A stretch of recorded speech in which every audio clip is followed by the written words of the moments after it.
Assalamu alaikum, brothers and sisters. My name is Mustafa Ahmed. So I'm bringing you back to another topic today, inshallah, discussing Muhammad Qasim, his dreams, and the reality of it.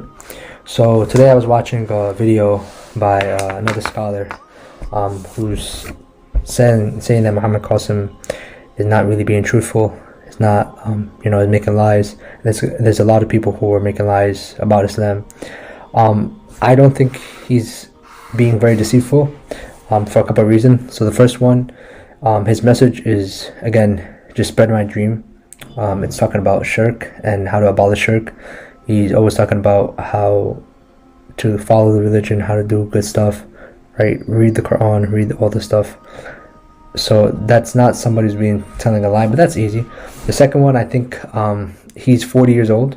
So if somebody would be telling a lie, he would have started much earlier than him being above 40 now. He doesn't really have much to gain in his elder years, right? Number two, he's not really eloquent and very prominent when he speaks, right? So you would think about like a Dajjal or something. It would be very it has amazing words, very passionate, almost easy to follow, right? We have a lot of scholars who we love to listen to, and when they speak amazingly, so it's not something like that. And I think the biggest point I would want to say would be he's been expressing his dreams, according to him, since 2014, when the Prophet and Allah told him to hey, share your dreams. So it's 2022 now, and he hasn't really got any traction until almost I would say 2018, 2019. So you're talking about 8+ years of nobody following, nobody listening, nobody paying attention to you, right? So if somebody was doing this for fame, they would have quit a long time ago, because you're not getting famous by doing it, right?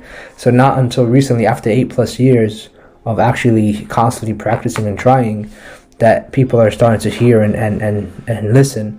And even then, it's still a small amount of people. It's not like a big majority of people that you would say. So this is a big reason. I would go back to the point where Heraclius asked Abu Sufyan about Muhammad ﷺ's message, our prophet, and he said a couple things. He said, who follows him? Is it the strong or the powerful? And he said, no, it's actually the weak, right? He said, is anybody, when he comes into this religion, does he get away from it, right?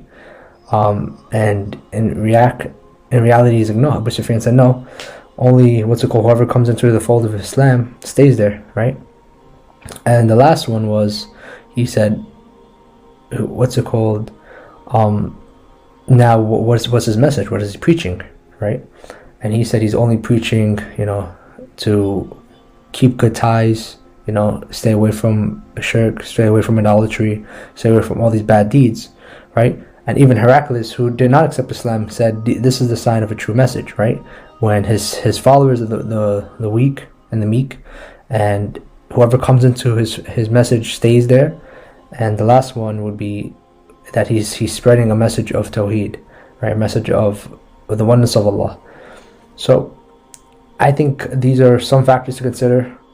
Again, we always say Allahu Alam. We're not claiming 100% of anything. There's really uncertainty of everything. But from the facts that we see, not a lot of people are following it. And usually it's the meek, the people who are struggling, the people who are not of the elites who follow the message, right? So I wouldn't just cut off the message completely just because it doesn't sound. And keep in mind, the main thing I want to say is that he never claims to be the Mahdi. This is only things that all of his people listen to his dreams saying this has to be it. So, and we always say Allahu Alam, and inshallah, we will keep an eye out, try to learn as much as we can and see what happens. And as stuff unfolds quickly, make sure that we are on the right side of history, because the train's running really fast now. Wa alaikum salam wa rahmatullahi wa barakatuh.